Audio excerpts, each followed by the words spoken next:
Hello students, welcome to the college management ERP system। इसमें आपने अगर अपने स्टूडेंट पैनल या एडमिशन पेज पे जाना है तो आपने यहाँ पर नोटिस सेक्शन पे जाना है। नोटिस में जो लेटेस्ट नोटिस होगी इसी रिगार्डिंग होगी और आप लॉगिन पैनल से भी जा सकते हैं। स्टूडेंट लॉगिन में आपके पास और भी ऑप्शंस हैं, जैसे कि आप यहाँ से स्लाइडर बार में भी हमने एक कॉलेज ऑटोमेशन का एक बटन बनाया हुआ है, आप इस पर भी क्लिक करके जा सकते हैं। जैसे ये रहा college automation system, click here. अब एक और ऑप्शन हमने दिया हुआ है आपको लिंक बॉक्सेस में। यहाँ पर जैसे कि यहाँ पर आते हैं हम लोग लिंक बॉक्सेस में, जो कॉलेज ईआरपी करके बॉक्स बना हुआ है आपने उस पर क्लिक करना है। इस पर जैसे ही आप क्लिक करते हैं इससे आपका जो एडमिशन वाला पेज है उसमें ओपन हो जाता है। एडमिशन में जो भी प्रक्रिया होगी, आप कैसे एडमिशन आपने लेना है, क्या प्रोसेस है, वो सारी चीज़ें यहाँ पर दी होंगी कि इसमें जो भी एडमिशन है कि इस कोर्स में ऐसे मिल रहा है एडमिशन, इसमें ऐसे होगा, ये सारी चीज़ें इसमें लिखी होंगी। आप प्लीज़ उसको केयरफुली स्टडी करेंगे एंड देन आगे बढ़ना है। यहाँ पर एडमिशन नोटिस डाउनलोड करने का भी सेक्शन बना हुआ है। यहाँ से आप जो एक बेसिक गाइड होता है कि आपने फॉर्म कैसे फिल करना है, आप पहली बार रजिस्ट्रेशन कैसे करेंगे, ये सारी चीज़ें इसमें दी होती है। तो ये आपको रिक्वेस्ट है कि आप इसको प्लीज़ डाउनलोड कर लें और फिर आप इसको इस फॉर्म में आगे फिल करने का जो भी प्रोसेस है आप उसमें जाएँ। सबसे पहले आप इसको डाउनलोड कर लें, इस पे क्लिक कर लेंगे, ये डाउनलोड हो जाएगा, पीडीएफ फॉर्मेट में है। उसके बाद हम आते हैं चलिए कॉलेज ईआरपी पोर्टल पे। तो इसमें 2 सेक्शंस हैं। अब आप पहली बार फर्स्ट ईयर में एडमिशन कैसे लेना है, और दूसरी बात कि आप सबसे पहले इस पोर्टल पे बिल्कुल न्यू हैं, पहली बार आप इस पोर्टल को यूज़ करें, तो आप सबसे पहले यहाँ पर रजिस्टर योरसेल्फ पे क्लिक करेंगे। हम जैसे ही रजिस्टर योरसेल्फ पे क्लिक करते हैं, यहाँ पर आपका एक ऑटोमेशन सिस्टम आ जाता है। आपने यहाँ पर बेसिक डिटेल्स, ये सारी डिटेल्स कोई भी फेक नहीं होनी चाहिए, बिल्कुल सही आपको लिखना है या ये सारी डिटेल्स, क्योंकि ये डिटेल्स जो हैं बाद में आपकी वेरीफाई होती है। अगर ये गलत हो गया तो आपका पूरा का पूरा रिजेक्ट हो जाएगा और फिर आपको परेशानी होगी। आपने ऐसा कुछ भी नहीं करना है। आपने यहाँ पर जैसे कि फर्स्ट नेम आपका प्रिया कुमारी, आपने लास्ट नेम को ब्लैंक नहीं छोड़ना है, खाली नहीं छोड़ना है। आपने दोनों फर्स्ट नेम लास्ट नेम जितने भी बॉक्सेस है सभी को आपने प्रॉपरली फिल करना है। अब यहाँ पर आते हैं ईमेल एड्रेस। ईमेल एड्रेस और फ़ोन नंबर आपके पास ऐसा होना चाहिए जो आप हम अपने साथ रख सकें, जिसमें कि आपका ओटीपी आएगा ताकि आपका अकाउंट वेरीफाई हो पाए। अब आपने ईमेल एड्रेस आपने अपना ही लिखना है, किसी और का नहीं देना है। इससे क्या होगा कि आप अपना ईमेल एक्सेस कर सकते हैं वेरिफिकेशन के टाइम पे। वहाँ पर आपने जैसे हमने लिख दिया यहाँ पर मेल आईडी, उसके बाद फ़ोन नंबर, आपने फ़ोन नंबर वही यूज़ करना है जो आप हमेशा अपने पास रख सकते हैं।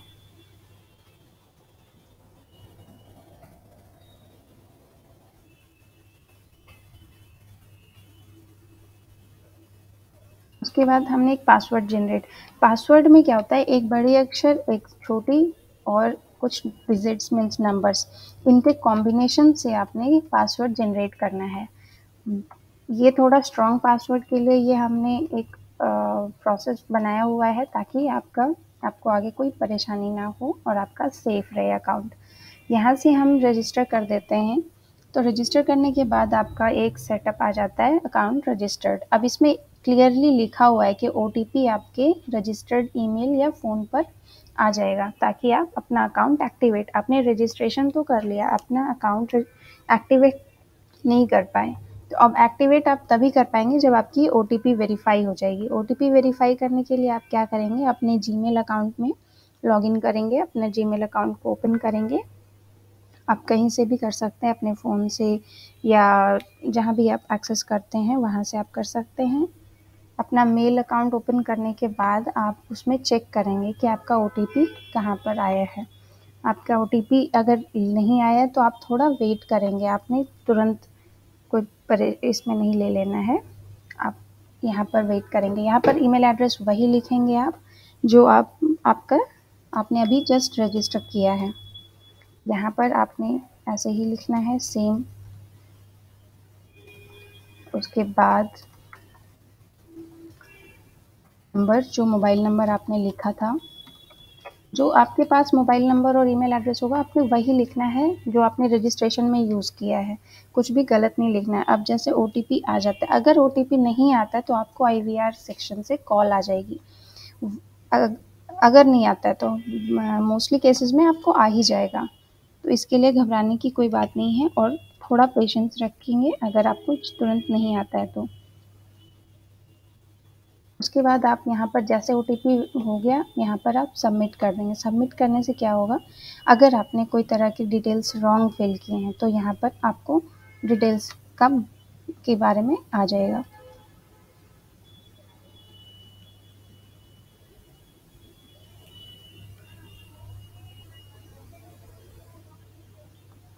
आपने सारी चीज़ें बिल्कुल ध्यान से देख कर के करनी है। तो अब इस पर जो भी आपका ओटीपी है, जैसे ओटीपी करेक्ट डालना है, उसके बाद आप सबमिट करेंगे। यहाँ पर जैसे सबमिट करेंगे आपका अकाउंट रजिस्टर हो जाता है, वो सक्सेसफुली एक्टिवेट हो जाता है। फाइनली जब एक्टिवेट हो जाएगा तो आप इस यहाँ पर एक लॉगिन सेक्शन आ जाएगा, नहीं तो आप यहाँ से लॉगिन टू स्टूडेंट लॉगिन में आप जा सकते हैं। इसमें आपने जो भी अभी जस्ट रजिस्टर किया आपने वही यूज़ करना है। जैसे मैं आपको एक एग्जांपल के तौर पे एक आपको डेमो टाइप से मैं बता देती हूँ।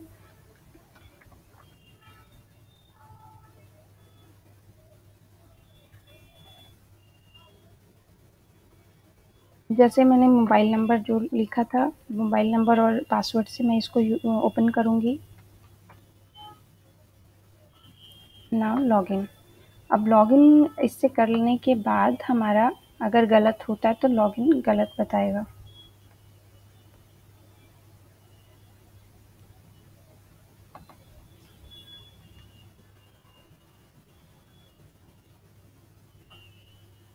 ये अगर आपने पासवर्ड गलत हो कर दिया तो लॉगिन इनकरेक्ट आएगा। अब जैसे हमने सही पासवर्ड लिख दिया तो लॉगिन सक्सेसफुल हो गया। ओके करेंगे। ओके करने के बाद आपका एक प्रोफाइल यहाँ पर डैशबोर्ड आ जाएगा।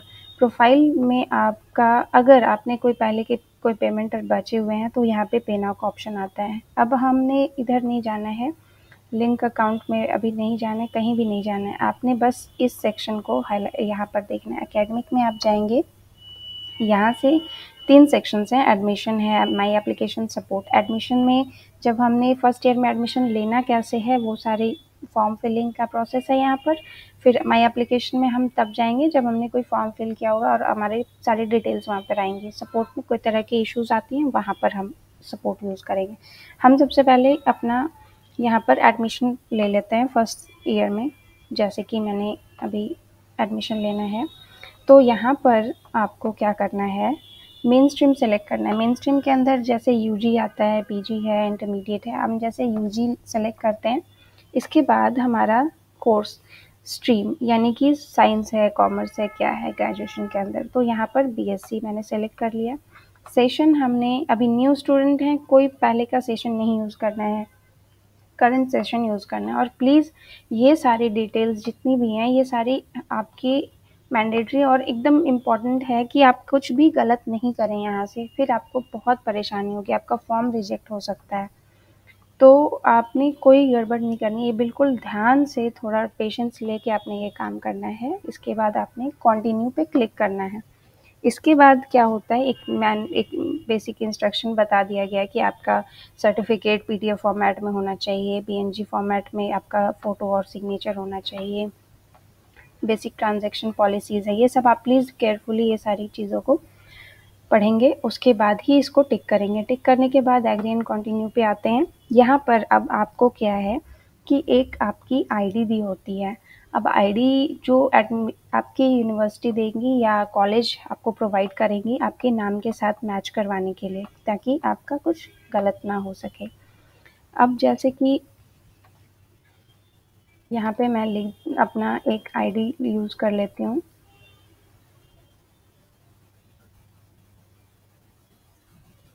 अगर ये गलत होगा तो यहाँ पर applicant name does not match ऐसे करके आ जाएगा। अगर अगर ये गलत है तो, अगर ये सही है, मान लीजिए कि मेरा 14 था शायद, तो ये गलत हो गया।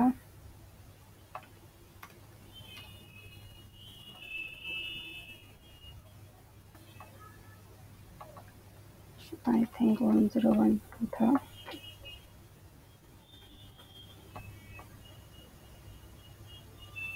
मुझे ये आपने एकदम बिल्कुल कंफर्मेशन के साथ ही यूज़ करनी है, जो भी आपकी आईडी होंगी।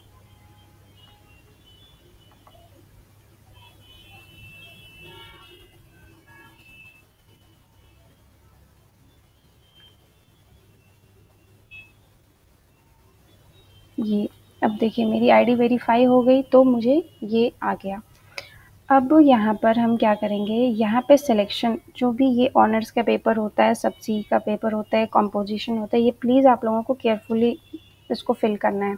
ऑनर्स में से आपने कोई एक ही सब्जेक्ट चूज़ करना है, आप एक ही चूज़ कर पाएंगे। यहाँ पर जैसे ही ये सेलेक्ट कर लिया, यहाँ से ये सिलेक्शन हट जाता है। सब्जी में आपने और जो दो सब्जेक्ट्स यूज़ करने हैं आप वो ले सकते हैं, जैसे ये लिया। फिर कंपोजिशन में जो कंपलसरी सब्जेक्ट्स हैं उसके अकॉर्डिंग आप ये टिक करेंगे। उसके बाद आपको मैं एक बात बता देती हूँ कि ये पोर्शन आपका कभी भी चेंज नहीं होगा, इसलिए प्लीज़ जब भी आप फॉर्म फिल करें इसको प्लीज़ केयरफुली ही फिल करें, ताकि आपको खुद परेशानी ना हो। आपकी एडमिशन आईडी वेरीफाई होने के साथ-साथ क्या होता है, ये सारी चीज़ें आपकी ब्लॉक हो जाती हैं कि आप ये कभी चेंज ही नहीं कर पाओगे। इसलिए आपने वही लिखना है जो आपके पास रहे। इसके बाद आपका सिर्फ चेंजेस जो भी हैं, date of birth, Aadhaar number, blood group, ये सारी चीज़ों में चेंजेस होंगे। आपके email address, mobile number, name, ID, ये सारी चीज़ें चेंजेस नहीं होंगे, ना आपकी कोई पेमेंट हेड में चेंजेस होंगे। अब आपका डेट ऑफ बर्थ का जो फॉर्मेट दिया हुआ है, दिखा हुआ है, इसी तरीके से आपने देना है, जैसे 03/03/2001।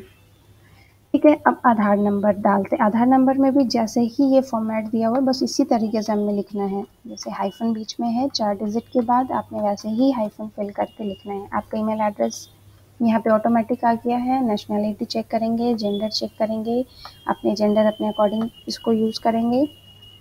ब्लड ग्रुप, मैरिटल स्टेटस, ये सारी चीज़ आपने फिल करनी है। यहाँ पर कास्ट सर्टिफिकेट तब मैंडेटरी है जब आप जनरल के अलावा और भी किसी कास्ट से बिलोंग करते हैं। अगर आप जनरल से बिलोंग करते हैं तो आपको नहीं अटैच करनी है, और अगर आप एससी से या एसटी से या किसी भी और सेक्शन से अगर आप किसी कास्ट से आते हैं तो आपको वहाँ उसका सर्टिफिकेट अपलोड करना पड़ेगा। अभी मैंने जनरल सेलेक्ट किया है। अब फादर्स इन्फॉर्मेशन में जैसे मैं लिख देती हूँ, इसके बाद क्वालिफ़िकेशन क्या है, ऑक्यूपेशन क्या है, आपने प्लीज़ ये सारी डिटेल्स केयरफुली डालनी है। आपने अपने फादर का नंबर डालना है। फिर यहाँ पर आपने मदर का डालना है। अब यहाँ पर आता है आपका परमानेंट एड्रेस। परमानेंट एड्रेस में क्या होता है कि यहाँ पर आप जो आपके जो भी विलेज मोहल्ला आते हैं वो सारी चीज़ें आपने लिखना है।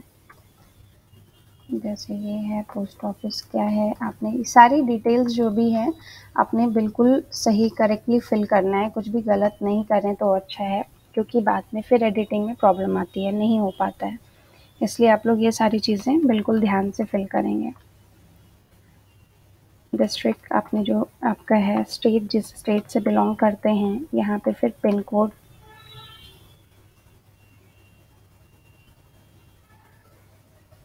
अगर आपका परमानेंट और जो लोकल एड्रेस है अगर आपका सेम है तो आप इसको टिक करेंगे। नहीं सेम है, अलग है, तो आपने इसको अनटिक करके बाकी चीज़ें फिल करनी है और फिर आगे बढ़ना है। यहाँ जैसे मेरा सेम है तो मैंने टिक कर दिया और बाहर।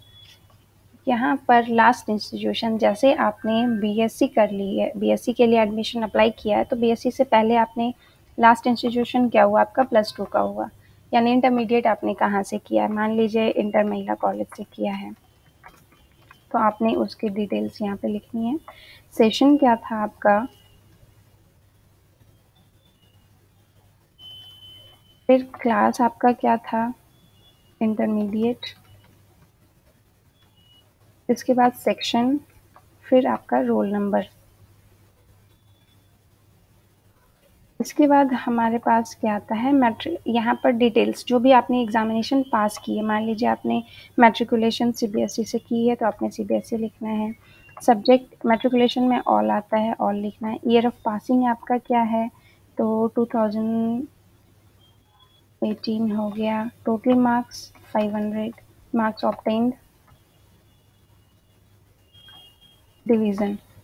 आपने यहाँ पर आपका परसेंटेज ऑलरेडी आ जाएगा, आपको इसकी करने की ज़रूरत नहीं। मैट्रिकुलेशन का जो सर्टिफिकेट होगा आपने वो ही अटैच करना है। यहाँ से जैसे आप क्लिक करेंगे, आपने एक फ़ोल्डर में अपने सारे डिटेल्स, अपने सारे डॉक्यूमेंट्स रख लेंगे और यहाँ से फिर आपको परेशानी नहीं होगी। मैट्रिकुलेशन का सर्टिफिकेट आपने ले लिया, इसको सेलेक्ट कर लिया यहाँ पर। अब इंटरमीडिएट का मान लीजिए BS EB से हैं, सब्जेक्ट आपके PCM थे मान लीजिए, आपने कब इसको पास किया है, इसके बाद इसके टोटल मार्क्स कितने थे, उसमें से आपको कितने आए, फिर आपका अब इसमें भी इंटरमीडिएट का आपको सर्टिफिकेट अपलोड करना है। इंटरमीडिएट का सर्टिफिकेट हमने सेलेक्ट कर लिया, ओपन। इसके बाद आपके जो भी और डॉक्यूमेंट्स चाहिए, और डॉक्यूमेंट्स में क्या है, CLC SLC कोई कुछ भी है वो चीज़ें आपने डालनी है। इसकी जो भी डिक्लेरेशन होती हैं, इस पर क्लिक किया हमने, SLC डाल दिया। यहाँ पर आपका CLC होगा बिकॉज आपने +2 करी हुई है। तो इसके बाद आप आते हैं माइग्रेशन पे। माइग्रेशन पे आप जब आते हैं तो यहाँ से माइग्रेशन सर्टिफिकेट आपको चाहिए। माइग्रेशन में मान लीजिए भी मेरे पास जो है, मैं आपको डेमो की तरह बता रही हूँ, जो भी आपके माइग्रेशन सर्टिफिकेट होंगे आपने वो डालना है। उसके बाद आपका फ़ोटो, जो भी आपका फ़ोटो होगा, आपने फ़ोटो PNG या JPG फॉर्मेट में ही डालना है। ये रहा आपका फ़ोटो मान लीजिए। इसके बाद आपका एक साइन भी चाहिए, यहाँ से आप साइन इसको यूज़ करेंगे, साइन जैसे ये रहा। इसके बाद आपने जो भी आपका प्लेस है, आप प्लेस आपका पटना है तो पटना लिखेंगे। ये सारी चीज़ें अगर आपने सही सही फिल किया तो ये सारी चीज़ें आपको शो हो जाएंगी यहाँ पर। ये देखिए ये ग्रीन में। अगर आपको कहीं पे कुछ गड़बड़ है तो आपका वहाँ पर बता दिया जाएगा। अब आपको एक बार फॉर्म अच्छे से चेक कर लेना है यहाँ पर भी कि आपने सही सही फिल किया है कि नहीं, तो आप इसको क्लियर फॉर्म या एडिटिंग यहीं पे कर सकते हैं। अगर आपने कंटिन्यू कर दिया तो आपका एक ये बेसिक पूरी फॉर्म का पूरा यहाँ पे शो हो जाएगा। यहाँ पे शो होने के बाद क्या होगा कि यहाँ पे भी आपको 2 ऑप्शन है कि कंटिन्यू विद सबमिशन। अगर आपने यहाँ पे देख लिया कि आपका ये सारी चीज़ें सही है, फिर तो आप कंटिन्यू करेंगे। नहीं लगता है कि हाँ मैंने ये कुछ गड़बड़ कर दी है, गलत फिल कर दिया, तो आप अभी नॉट येट करके दोबारा से अच्छे से फॉर्म फिल करेंगे, फिर ही फाइनली कंटिन्यू विद सबमिशन करेंगे। जब तक आप कंफर्म नहीं हो आप प्लीज़ इसको टिक नहीं करेंगे। अब जैसे मेरा सारा कुछ क्लियर है, मैं सब कुछ जान रही हूँ कि मैंने सही फिल किया है, मैंने देख लिया है। अब मैं इसको कंटिन्यू विद सबमिशन करूँगी। इसके बाद क्या होगा, ये फॉर्म जो है वेरिफिकेशन के लिए कॉलेज के पास जाएगा। फिर कॉलेज टीम जो होती हैं वो वेरीफाई कर, हाँ यहाँ पर इसके बाद पेमेंट गेटवे के पास जाता है कि आपने जो भी पेमेंट करना है। जैसे BSc पार्ट 1 में एडमिशन लिया है तो यहाँ पर आपका आ जाएगा कि आपने कितना अमाउंट पे करना है, आपका जो भी बेसिक नाम है। आपने यहाँ से जो भी पेमेंट मोड है वो सेलेक्ट करेंगे। मान लीजिए आपका क्रेडिट कार्ड है, डेबिट कार्ड या कुछ भी है, UPI है तो आप UPI क्लिक करके यहाँ पे UPI की डिटेल फिल करेंगे और यहाँ से पे नाउ पे ऑप्शन पे क्लिक करेंगे। ये सारी चीज़ें फिक्स्ड रहेंगी, आपको यहाँ पे कुछ करने की ज़रूरत नहीं है। और अगर आपने पे नहीं किया यहाँ पर या किसी तरह से पेमेंट फेल हो गया, सक्सेस हो गया तो भी आपका रीडायरेक्ट होगा आपके प्रोफाइल पे, अगर फेल्ड हो गया तो भी आपके प्रोफाइल पे जाएगा। अब जैसे कि यहाँ से कोई बैक बटन नहीं प्रेस करना है, मैं आपको सिर्फ डेमो में आपको शो कर रही हूँ। इसमें आपका जैसे आपने अभी फॉर्म फिल किया तो आपका ऑप्शन यहाँ पर जो भी आपका होम पेज है यहाँ पर आप आएंगे। यहाँ पर आपको शो कर रहा है कि आपने जो भी एप्लीकेशन फिल किया उसका पेमेंट आपने नहीं किया, तो आपने दोबारा से फॉर्म फिल नहीं करना है। ये आपसे रिक्वेस्ट है, आपने बिल्कुल दोबारा फॉर्म फिल नहीं करना है। आपने क्या करना है, यहीं से पे नाउ पे क्लिक करके आगे आपने पेमेंट गेटवे पे जाना है। यहाँ से आप पेमेंट गेटवे पे जा सकते हैं और पेमेंट करेंगे। और उसके बाद जब आपका पेमेंट सक्सेस हो जाएगा तो आप यहाँ से माई एप्लीकेशन से चेक कर सकते हैं। अब यहाँ पर जैसे आपने पेमेंट नहीं करी है, 2-2 फॉर्म नहीं बनाना है, आपसे रिक्वेस्ट है कि 2-2 फॉर्म नहीं बनाएंगे, आपने एक ही फॉर्म फिल करना है और उसको अच्छे से फिल करना है। यहाँ से अगर आपने पे पे कर दिया होता तो यहाँ पे सक्सेस आ जाता, पेड आ जाता। स्टेटस में वेरिफिकेशन का स्टेटस आएगा। आप यहाँ से अपना फॉर्म व्यू कर सकते हैं और दोबारा से यहाँ से पे नाउ भी कर सकते हैं। फॉर्म व्यू में यहाँ पर आपको रीज़न आ जाएगा कि आपका स्टेटस पेंडिंग क्यों है, क्योंकि आपका वेरिफिकेशन और आप वेटिंग फॉर अप्रूवल है। ठीक है, इसके बाद हम जब पे कर लेंगे तो हम वेट करेंगे कि कॉलेज वेरीफाई आपको करेगी कि आपकी सारी जो भी डिटेल्स आपने फिल की हैं वो सारी चीज़ें आपकी सही सही फिल हुई हैं या नहीं। इसके बाद आपका एक और सेक्शन होता है सपोर्ट। अगर आपका किसी तरह से कोई इशू आता है, कोई प्रॉब्लम आती है, आप ओपन हैं, आप अपने कॉलेज से शेयर कर सकते हैं, आप उनसे पूछ सकते हैं किसी भी रिगार्डिंग, एडमिशन के रिगार्डिंग है या फिर आपका मान लीजिए पेमेंट इशू आ गया तो आप लिख सकते हैं इसमें पेमेंट प्रॉब्लम या जो भी आपके सब्जेक्ट्स होंगे आप वो इसमें डिफाइन करके लिख सकते हैं। पेमेंट नॉट प्रोसेस्ड या पेमेंट अनसक्सेसफुल, आप ये सारी चीज़ें लिख सकते हैं। यहाँ से फिर आप सबमिट करेंगे तो आपकी जो है एक टिकट आईडी जनरेट हो जाएगी, वो कॉलेज के पास चली जाएगी। फिर कॉलेज इस प्रॉब्लम को चेक करेंगे, इसको ओपन करेंगे, फिर जो भी आपको होगा इसके रिगार्डिंग इशू को रिजॉल्व करेंगे। आपको यहाँ पर उसके बारे में डिटेल्स आ जाएंगी। इसके बाद अब जब आप वेरीफाई हो जाते हैं, मैं आपको ये भी बता देती हूँ कि जब आपका एप्लीकेशन वेरीफाई हो जाता है आफ्टर पेमेंट, आपकी कॉलेज वेरीफाई कर देती है तो आपका जो इधर वाला सेक्शन है आपके पास और भी क्या क्या ऑप्शंस आ जाते हैं। मैं एक डेमो की तरह बता देती हूँ। जैसे कि ये एक स्टूडेंट है जिसका वेरिफिकेशन हो चुका है। ये वो स्टूडेंट है जिनकी वेरिफिकेशन कॉलेज ने कर दी है, इन्होंने फॉर्म फिल किया एंड ऑल जो भी थे, इनकी वेरिफिकेशन होगी। तो वेरिफिकेशन होने के बाद आपके पास ये सारी चीज़ें ओपन हो जाती हैं एक्स्ट्रा। पहले तो आपके पास सिर्फ एकेडमिक सेक्शन होता है, जब आप प्रॉपरली कॉलेज आपकी वेरिफिकेशन कर देती है तो आपके पास ये सारी चीज़ें आती हैं। इससे आप सर्टिफिकेट अप्लाई कर सकते हो, इससे आप अब देखिए यहाँ पे प्रोफाइल में जैसे ही आता है, प्रोफाइल में क्या होता है कि अगर किसी तरह से आपको रजिस्ट्रेशन नंबर अपडेशन का ऑप्शन आया है, कोई आपको कॉलेज ने कुछ इशू किया है तो आप वहाँ से कर सकते हैं। ये सारी चीज़ें तब हैं जब वेरीफाई हो जाएंगी। आपने अगर कोई पेमेंट नहीं किया तो आपका पे नाउ का ऑप्शन यहाँ पे आ जाएगा, बेसिक डिटेल्स यहाँ पर आ जाएगा, जैसे कोर्स इनरोल्ड इन जो भी हैं इसके डिटेल्स। इसके बाद आपका नोटिस, इसी में नोटिस सेक्शन आता है। अगर कॉलेज ने कोई नोटिस बनाया है, अभी जस्ट रिलीज़ किया है, तो आप यहाँ पर से नोटिस भी देख सकते हैं। उसके बाद आपको मैं इधर का बता देती हूँ, एकेडमिक तो आप समझ गए। इसके बाद आपका सर्टिफिकेट पोर्शन है, यहाँ से आप अप्लाई फॉर सर्टिफिकेट कर सकते हैं जब आप पास आउट हो जाते हैं, उसके बाद की ये प्रोसेस है। उसके बाद पेमेंट है, पेमेंट में आपको कोई एक्स्ट्रा मिसलेनियस पेमेंट करना है, वो सारी चीज़ें यहाँ पे आपको होंगी। ग्रीवेंस एंड फीडबैक भी आप चेक कर सकते हैं, आप एक ग्रीवेंस को लॉन्च कर सकते हैं, इसमें देख सकते हैं कि आपको कहाँ तक उसका आया। आप फीडबैक इधर से यूज़ कर सकते हैं, दे सकते हैं कि आपको कैसा लगा या जो भी चीज़ें हैं, आप ये सब चीज़ें यूज़ कर सकते हैं। लाइब्रेरी का ऑप्शन है, आप ट्रेनिंग एंड प्लेसमेंट का ऑप्शन है, इसमें अटेंडेंस आपने लेना है, लीव लेना है तो वो अटेंडेंस रिपोर्ट आएगा, हॉस्टल का पूरा।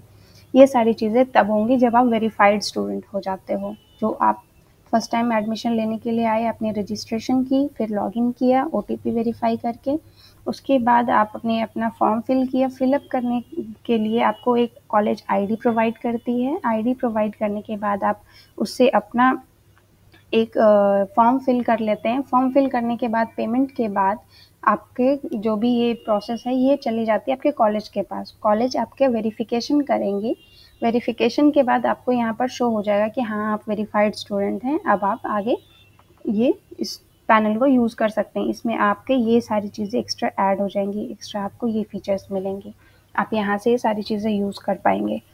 तो बस अब आपने जब यूज़ कर लिया ये सारी चीज़ें तो आपका ये अकाउंट मिसयूज़ ना हो, इसलिए आप इसको प्लीज़ साइन आउट कर दें। इसको साइन आउट करने से क्या होगा कि आपका प्रोफाइल साइन आउट हो जाएगा इस पर्टिकुलर सेक्शन से। Okay guys, thank you so much. Thank you students.